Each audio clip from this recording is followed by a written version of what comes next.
What's up, homies? It's the real estate software guy. It has been a long, fantastic day.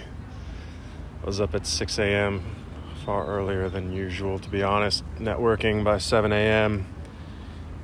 Then out at a new cafe, making a few more friends, doing a lot of work, starting to shoot these videos for you, launched the channel, launched a new website to promote the services of friends in my real estate network. Cleaned up some of my personal real estate business tools and personal finance tools. That's roughly where we're at. Only one coffee down, a whole bunch of brisket. I'm feeling pretty good. All right, let's give you a few more background details. Bought my first single-family home investment property up in Woodstock in 2022, closed in February, just before the interest rates started to go up. Expanded the driveway, ended up getting 4 renters in there, and then the following year found a property down in Smyrna, close to the Battery. That one needed more work, but it was a much better deal. Bought that one, replaced the deck, replaced the roof. Bought it as a 3-bedroom, 2.5 bath, turned it into a 5-bedroom, 5-bath. And that one is just now fully rented.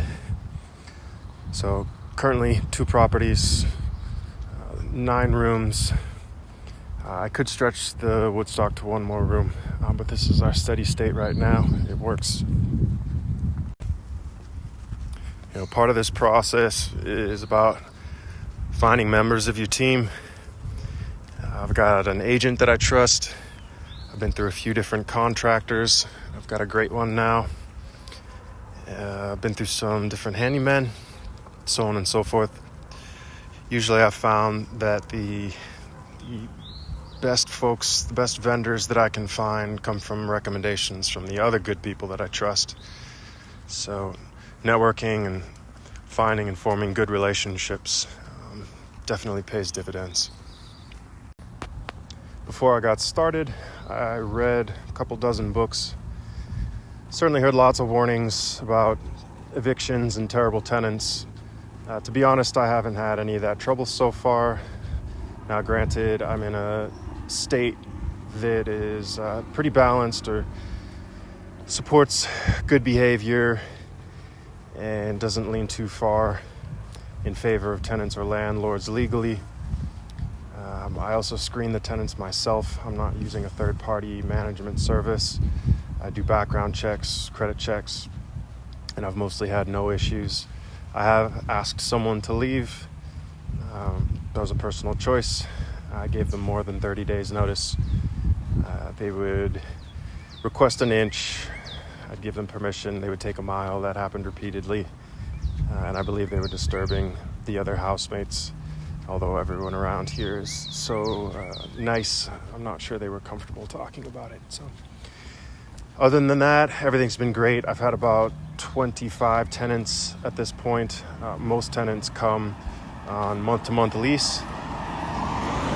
So these are midterm rentals, and most people end up happily staying for years and have never left, which is ideal for me. I find that the biggest challenge or the biggest financial downside is vacancy. Getting the rooms and keeping the rooms filled is really important. If you do the math real quick, let's say rent is $1,000 a room. Every day you don't have someone in there, you're missing out on $35. So keep that in mind if you're being stingy with advertising expenses or anything else like that. Put in the effort to keep the rooms occupied. Go ahead and lower the room rate to get them occupied. I think that works better, and that's how you can keep your overall revenue up as opposed to raising rents a small fraction, which I think sentimentally can turn tenants off. I think it's better to actually keep rents low and keep high occupancy. My 2 cents. So I am now building some pretty sophisticated software systems to track just about everything. But the backbone of this, which you should be doing from day one, is keeping track of every expense and income. Just go ahead and give it a date. the vendor or the tenant, whoever the contact is, the account that you're exchanging money with, the amount, and a little note. That's it. Go ahead and keep a ledger. That'll help you when taxes come around, and as long as you're keeping that data good, someday later when you move into software or some sort of financial system, whether it's for taxes or doing more complex investment stuff, you'll be glad you did. Pretty straightforward. One more gotcha I'll share for beginners. So my first property I bought with enough theoretical room for error, which is important for me because it was my first property.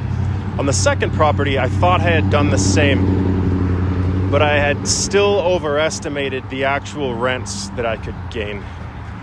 So that actually delayed by a couple years